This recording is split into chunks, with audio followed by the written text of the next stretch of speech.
Hello everyone, welcome back to my channel. I'm Justine Daydream, and today I am here to talk to you about a book I just finished reading, All the Crooked Saints by Maggie Stiefvater. There's a little bit of controversy surrounding this book, just in regards to the author, who is not Mexican, writing a story about Mexicans.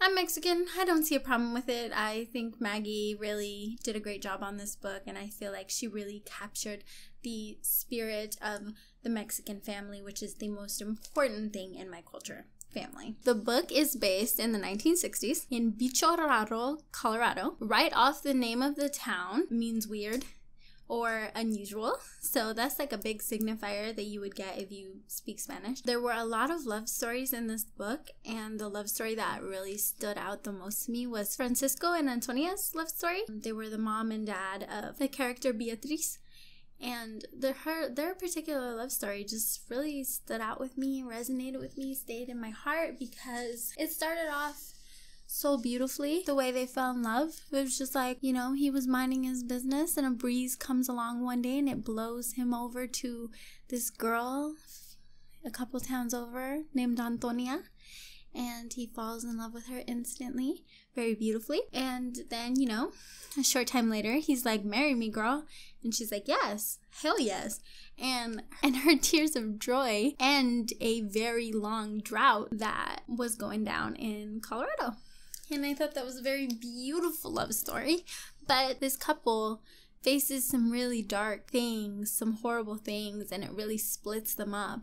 And Antonia's anger really stops her from loving Francisco the way that she should. And Francisco's, you know, inability to deal and become more and more introverted over time, it also contributes to that, and they slowly separate over time. However, you see that though they are separated, they think the same. They really are soulmates. They really are meant to be together. For instance, Francisco has a greenhouse where he is working on perfecting a black rose, and Antonia, where she makes paper roses that, you know, are almost real to the point where without water these paper roses can wilt.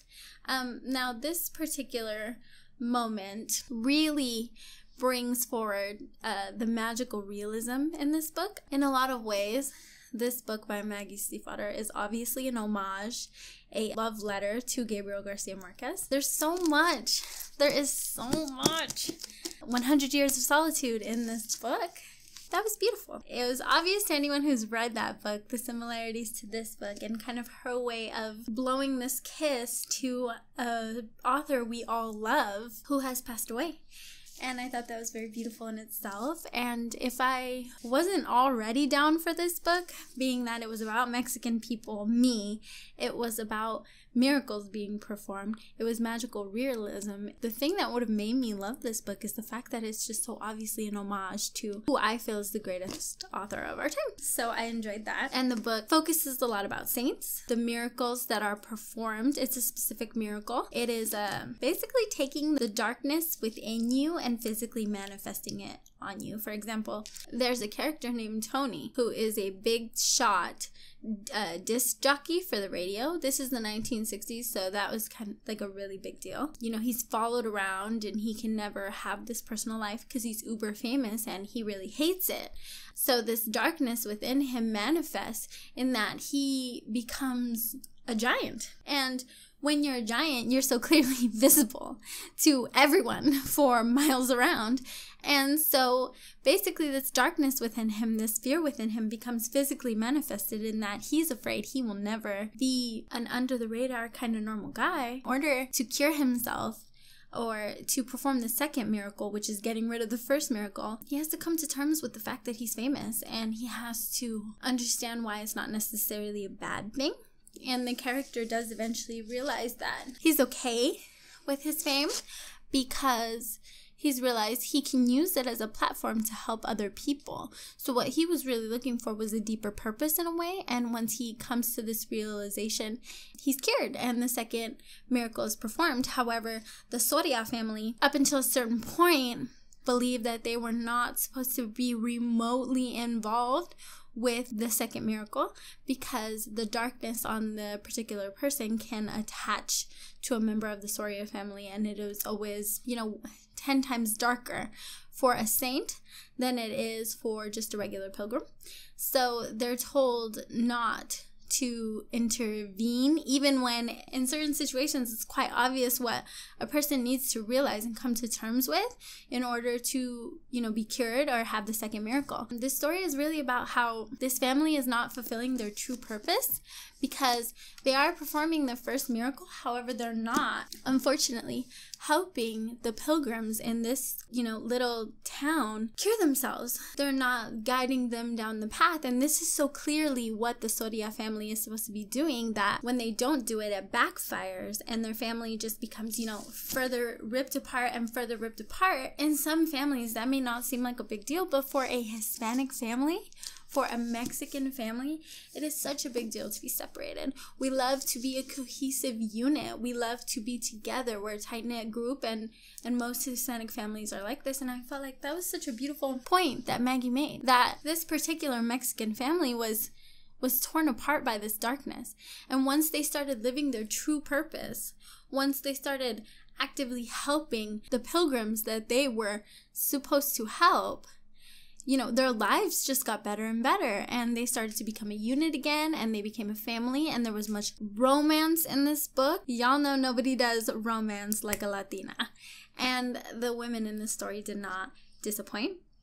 There was a character, Marisita, and she was soaking wet from her tears and the rain on her wedding dress, and she was covered in butterflies that could never leave her body because they could never get dry. The imagery of this explanation was so beautiful. It was just delicious. When Maggie described something, it felt like I was there. It felt so real.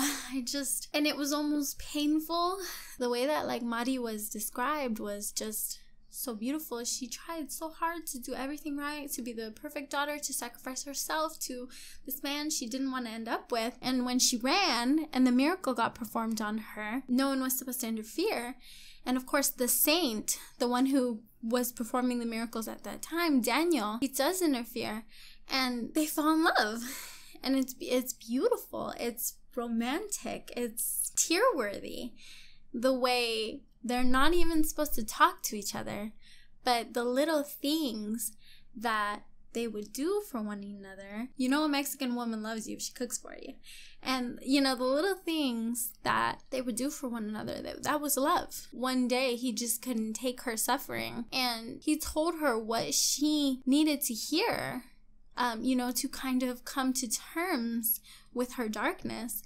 And because he helped her, he had also to confront his own darkness, and he goes off into the desert. He suffers, and at the end of the story, the reason that Daniel can't face his suffering is because he was never supposed to do it alone. He was supposed to learn a lesson that no one can face their darkness by themselves. You need someone in your life. You need someone to back you up. You need someone to love you. You need a ride or die. His cousin, his prima, Beatriz, helps him face his dark.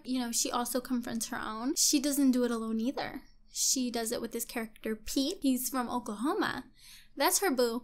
Right from the jump, they're like, this is her man, okay? And Maggie's like, they're in love, okay? Don't trip about it. I'm gonna explain further in the future. And you're just like, go on. Very curious. I'm very interested. Of course, their love story is beautiful. There's so much insta love in this story, and you can potentially go wrong with insta love. But no, actually, I don't think Maggie can go wrong with insta love. She knows how to write a love story. Girl has me. I was all the way in my feelings throughout this book. I was deep in my feelings. I could go on all day about this, but what I really just want to tell you about this book is that you should read it.